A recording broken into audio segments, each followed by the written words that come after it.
Hey everybody, welcome back to the channel. Welcome if you are new. My name is Emily and this is my thrifty kitchen.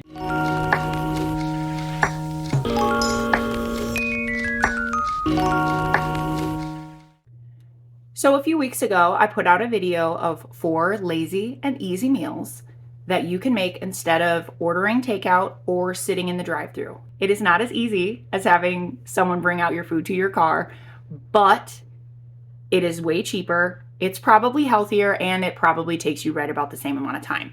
This week, I decided to go to Aldi instead of Walmart with the goal of finding 4 more meals that I can make for my family this week that cost right around $10 or less and only take about 30 minutes to put together. In each of these recipes, I do use some super basic pantry ingredients, but if you don't have those, these could easily be made with just salt and pepper.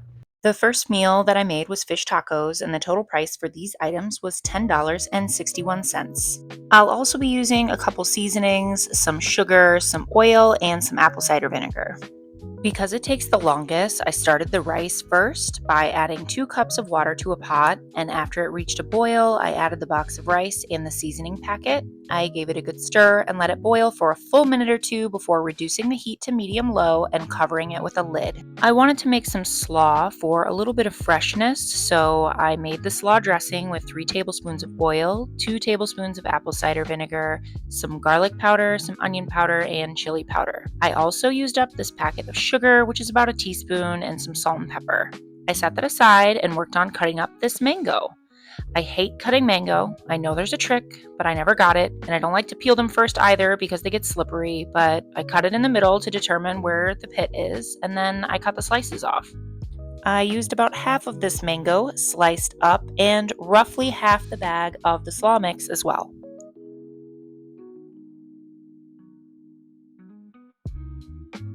When I was stirring this up and did a little taste test, I could tell that it desperately needed some more sweetness, so I added half of another sugar packet and about a tablespoon of honey. This did the trick and it was perfect. I cooked these cod fillets on 370 for 15 minutes in my air fryer and flipped them halfway through so that they would be crispy on both sides. I don't know if you noticed, but there were actually 7 fillets, and it says there's 6 in the box, so we got an extra one.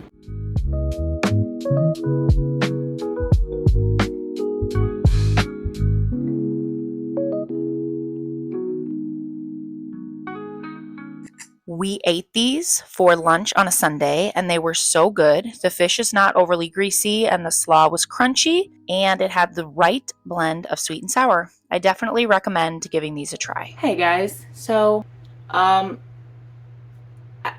everything's crazy today. As you can see, I've got dishes behind me. I've been canning all morning. I made some potato and ham soup. After Easter, they always have hams on sale. I got one. So today I was canning some ham and some ham and potato soup.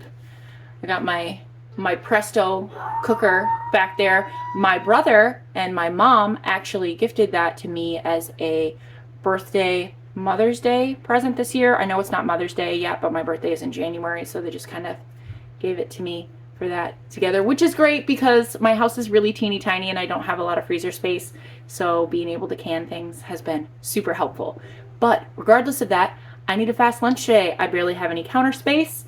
I just picked my daughter up from preschool. We're gonna make lunch and eat and bring some to my husband for work. It's 90 degrees outside today. I know he's hot and ready for some food. So let's get that made, and I will show you how to put this together really, really quick. So this meal took literally 20 minutes to make, and it was wonderful. All of these ingredients cost $9.88, and the only pantry items I needed were mayo, mustard, garlic, and dry parsley. Step 1 was getting the tater tots in the air fryer, which is a self-explanatory process. I kind of wish I would have seasoned these though, but didn't think about it until after.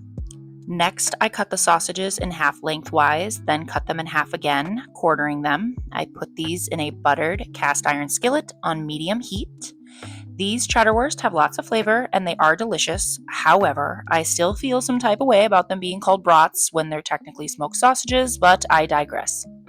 Anyways, while those were browning, I mixed together a quick sauce with some mayo, a little Dijon, garlic, and then I put a little bit of the juice from the banana peppers in there, and it was good to go. Next, I am getting this take and bake baguette ready by spraying it with a little oil and sprinkling on some garlic and just putting it in my air fryer for a couple of minutes while the tots are finishing up. The last thing to do was add some banana peppers to the sausages to heat up for a few minutes, then everything was ready.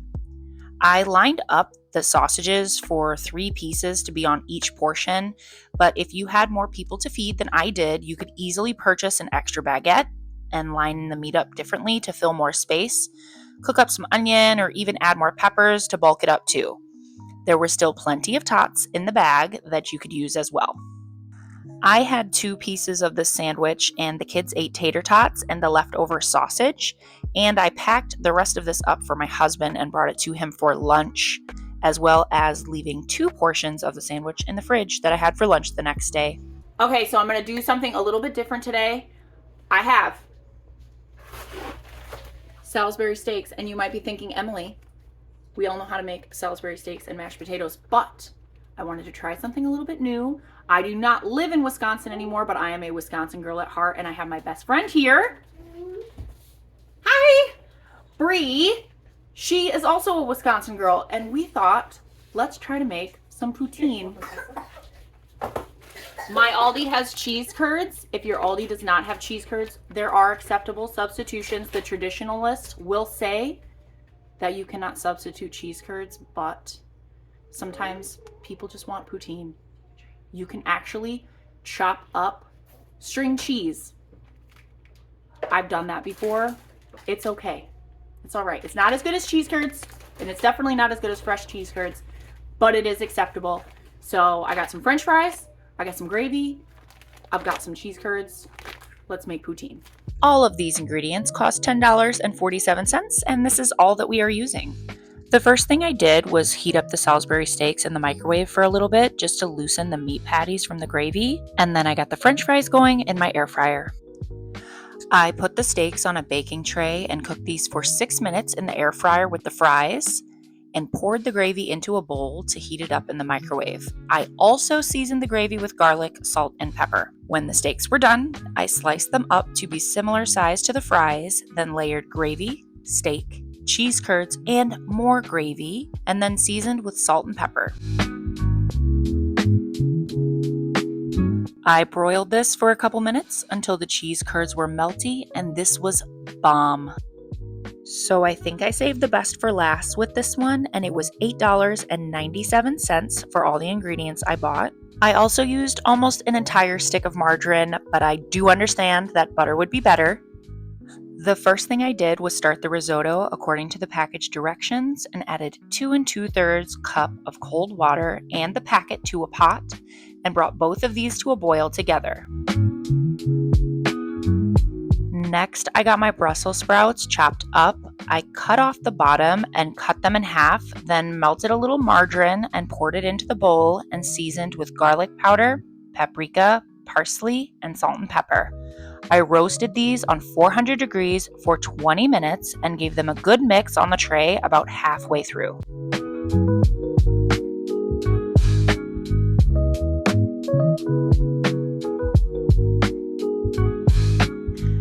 These shrimp I left in my fridge to thaw the last 2 days, but if you forgot, you can do a quick thaw under cold water. I seasoned these with the same blend of seasonings on the Brussels sprouts, and when the risotto was right about done, I added 3 tablespoons of margarine to the pan and got it super hot. The risotto package says it takes 15 minutes to make, but I feel like it's more like 25 to get the moisture reduced and the rice tender, so just be prepared for that if you do make this. Because these shrimp only take 3 or 4 minutes to cook, I don't like to start them until everything else is basically ready. So when the risotto is tender and the Brussels sprouts are cooked, I let these shrimp cook for a few minutes on each side and set them aside when they are done. When everything was done, I added a couple tablespoons of margarine to the risotto just to give it a little extra creaminess, and then everything was ready to plate. You guys, this was so good. I had never used this risotto packet before and always made it from scratch, but this was delicious. It wasn't overly seasoned, there was no artificial mushroom flavor, and it was creamy and tender. Next time I make this, because I will be making this again, I'm going to brown the butter and make a sauce with the shrimp to pour over the risotto. This was 10 out of 10. Just a side note as well, if you have more people to feed, grab 2 packets of this risotto because it wouldn't have been enough if my kids weren't so little. Okay guys, that's everything I've got for you today. If you like this video, please click that thumbs up button down below. And if you'd like to see more content like this, you can hit subscribe. I try to post a video every Saturday morning, and I've got quite a few videos planned for the future. So I'll see you on the next one. Bye-bye.